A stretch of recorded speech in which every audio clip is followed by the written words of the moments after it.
नमस्कार, मैं हूं अनुष्का और आप देख रहे हैं अनोखी आवाज। मध्य प्रदेश सरकार द्वारा प्रदेश में चलाई जा रही लाडली बहना योजना के पोर्टल पर लाभ परित्याग ऑप्शन शुरू हो गया है। कांग्रेस ने इस ऑप्शन को प्रदेश की लाडली बहनों के लिए खतरे की घंटी बताया। कांग्रेस ने आरोप लगाया है कि इस ऑप्शन के बाद लाडली बहना योजना उसी तरह बंद हो सकती है जैसे एलपीजी में सब्सिडी सरकार ने बंद कर दी थी। उस समय केंद्र सरकार ने एलपीजी में सब्सिडी छोड़ने का विकल्प दिया था, लेकिन बाद में सभी की सब्सिडी बंद कर दी गई। कांग्रेस ने आरोप लगाया कि बिहार चुनाव के बाद कई लाडली बहनें इस योजना से बाहर हो जाएंगी।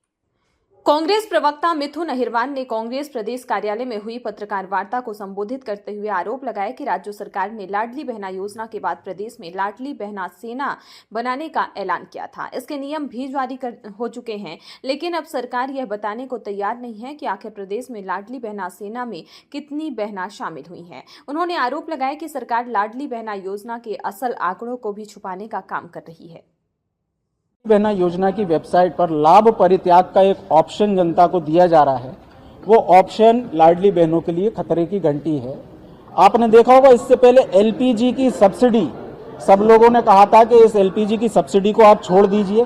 किसी ने नहीं छोड़ी, लेकिन सबकी एलपीजी की सब्सिडी खत्म हो गई। इसी तरीके से कांग्रेस पार्टी यह आरोप लगाना चाहती है कि बिहार चुनाव के बाद लाभ परित्याग का ये जो विकल्प है, इसको एक्सरसाइज लाडली बहना सेना के जरिए करवाया जाएगा और लाडली बहना को उनकी जानकारी के बिना इस योजना से लाभ परित्याग के तहत उनकी इस योजना के बेनिफिट को हटाया जाएगा।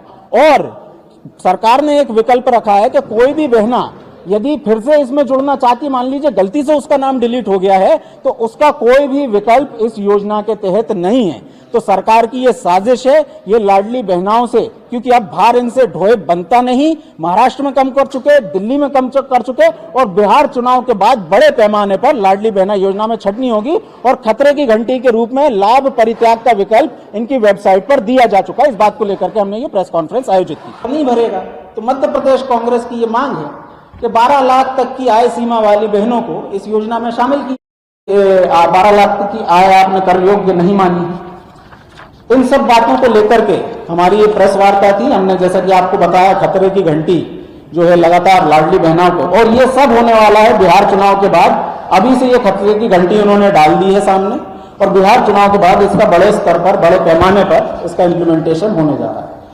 2 पॉइंट और बोलूंगा।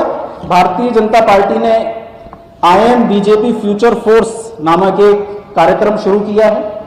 तो वो भारतीय जनता पार्टी जिसने हिंदी भाषा के नाम पर साउथ में, नॉर्थ ईस्ट में हर जगह आग लगाने की कोशिश की, वो अपना कार्यक्रम यदि अंग्रेजी भाषा में कर रही है तो ये मानती है कि अंग्रेजी भाषा आज इंपॉर्टेंट है और उसके सामने इन्होंने सरेंडर कर दिया।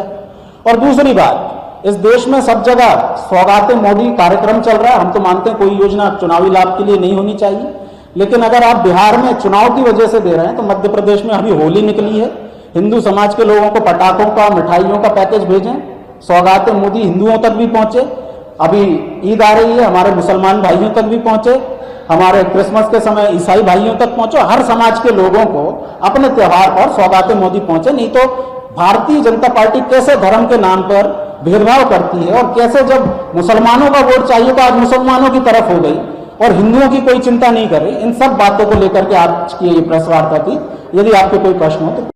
इस खबर में फिलहाल इतना ही। अन्य खबरों के लिए देखते रहिए अनोखी आवाज।